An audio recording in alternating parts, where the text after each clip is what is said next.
अब तक हमने देखा prorenin, then renin and the components which are involved in conversion of prorenin into the renin. अभी इसके बाद में रेनिन करता क्या है? It converts angiotensinogen into the angiotensin 1। So हमारा अगला टारगेट है एंजियोटेंसिनोजेन।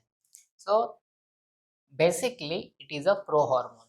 ठीक है, प्रो हार्मोन फिर से वो प्री प्रो वर्ड आ गए।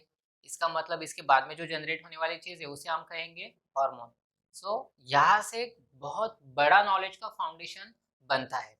आपको प्रो हार्मोन क्या है ये समझ के लेना है, ये मैं नहीं बताऊंगा। प्रो हार्मोन इसे क्यों कह रहे हैं, सो इसके बाद में आने वाली कौन सी ऐसी चीज है जिसे हार्मोन कहना है, ये आपको देखना है। ठीक है, so angiotensinogen is a pro hormone. उसके बाद में it is a plasma alpha two globulin. यानी हमने जो बेसिक्स ऑफ फार्माकोलॉजी के टाइम पे 4 टाइप के ब्लड प्रोटीन्स बताए थे, acid glycoprotein, albumin, then globulins. तो उन ग्लोबुलिन्स में से ये उस कैटेगरी को बिलोंग करता है, अल्फा टू ग्लोबुलिन। अभी इसमें अमीनो एसिड बहुत सारे होंगे, ठीक है, के रेंज में जा सकता है। Now this alpha two globulin is generated in liver hepatocytes. ये आपको याद रखना है, ठीक है। मैंने इसे ग्रीन कलर में अंडरलाइन किया है, ये एक बहुत इंपॉर्टेंट पॉइंट है। हमें अब इतना पता चला है कि ये रेनिन वाला हिस्सा कहाँ से आ रहा है और कैसे आ रहा है। अभी हम ये रेड कलर वाले हिस्से को टारगेट कर रहे हैं। इसका पहला स्टार्टिंग पॉइंट है एंजियोटेंसिनोजन, जो कि आ रहा है लीवर से। नाउ सी, अगर लीवर में कोई दिक्कत आती है या लीवर का फंक्शनिंग ठीक से नहीं होता है, तो जितने भी प्रोटीन से जो लीवर से आने वाले थे उनका क्वांटिटी ऑटोमेटिकली डाउन हो जाता है। या आप ऐसे कुछ मेडिसिन दे रहे हो जिसकी वजह से लीवर की इफिशियंसी कम हो रही है, तो इन दैट केस आल्सो इससे मिलने वाला जो आउटपुट है वो कम हो जाता है।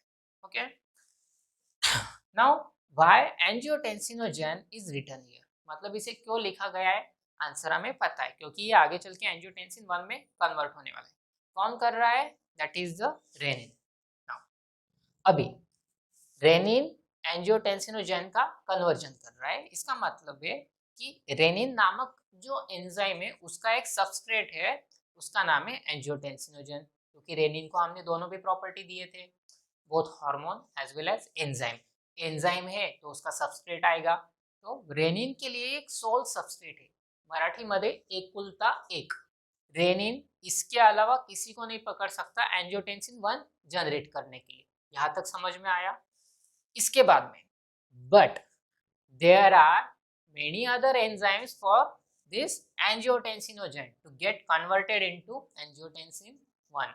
रेनिन के लिए इकलौता एक है, लेकिन इसके लिए बहुत सारे ऐसे दूसरे ऑप्शन है। अगर रेनिन इसको नहीं मिलता तो ये दूसरे रास्ते से एंजियोटेंसिन 1 में कन्वर्ट हो सकता है। ये चीज समझ के लीजिए। ओके, और ये जो पॉइंट लिखा है ना सोल सबस्ट्रेट, इसे हम क्या कहेंगे? Substrate specificity. ओके, मैं थोड़ा सा आगे का पॉइंट यहाँ पे ऐड करता हूँ।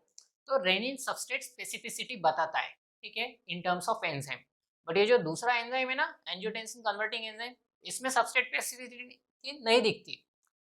इसको जरूरी नहीं है कि एंजियोटेंसिन 1 ही चाहिए, दूसरा कोई भी पेप्टाइड मिले ना ब्रैडिकाइनिन या उसके लाइक, तो ये उसे भी कन्वर्ट कर देता है। तो ये सबस्ट्रेट स्पेसिफिक नहीं है जितना रेनिन है, ठीक है। ये कंपैरेटिव पॉइंट से इन टर्म्स ऑफ बायोकेमिस्ट्री जो आपको समझ के लेने। हाँ, तो और अगर आप इसे और डिटेल में एंजाइम स्पेसिफिसिटी का नॉलेज ऐड कर देते हो ना, तो एक बहुत भारी यहाँ पे एक इंफॉर्मेशन बन जाता है। सो ये स्टेटमेंट आपको समझ में आया? एक रेड कलर में इंपॉर्टेंट और द मोस्ट इंपॉर्टेंट लाइन लिखिए।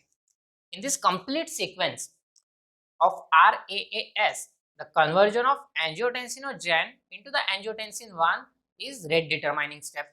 Okay, मतलब ये स्टेप पूरे इसमें इंपॉर्टेंट वन है और स्लोवेस्ट वन है। आगे आप पे डिपेंड करता है आप उसे कितना डिटेल इंफॉर्मेशन कलेक्ट करते हो।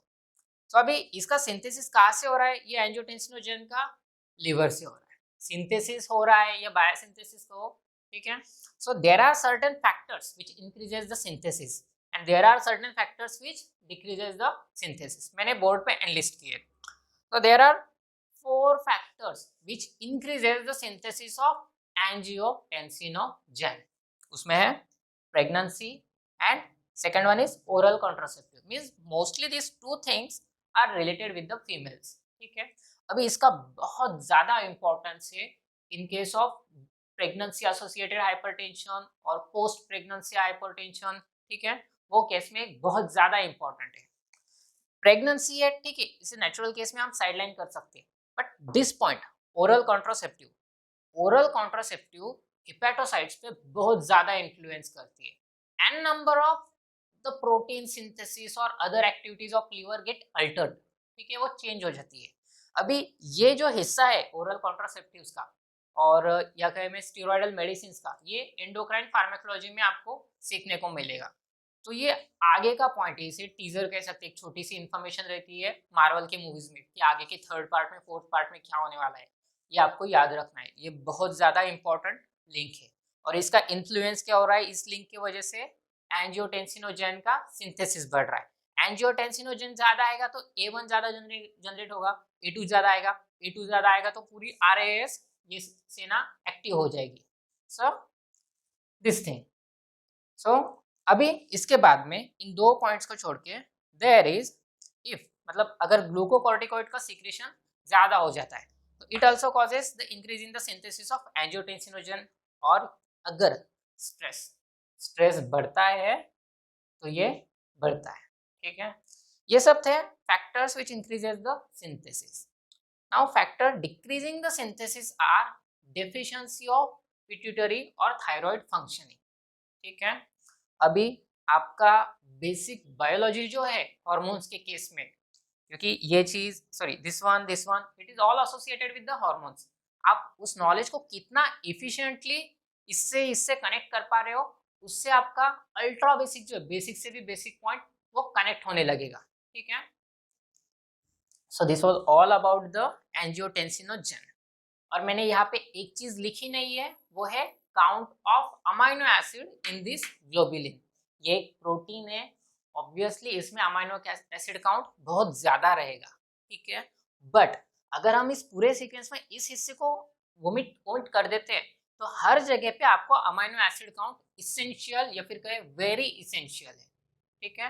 सो now we are moving toward the next part, that will be angiotensin 1, angiotensin 2 and aldosterone.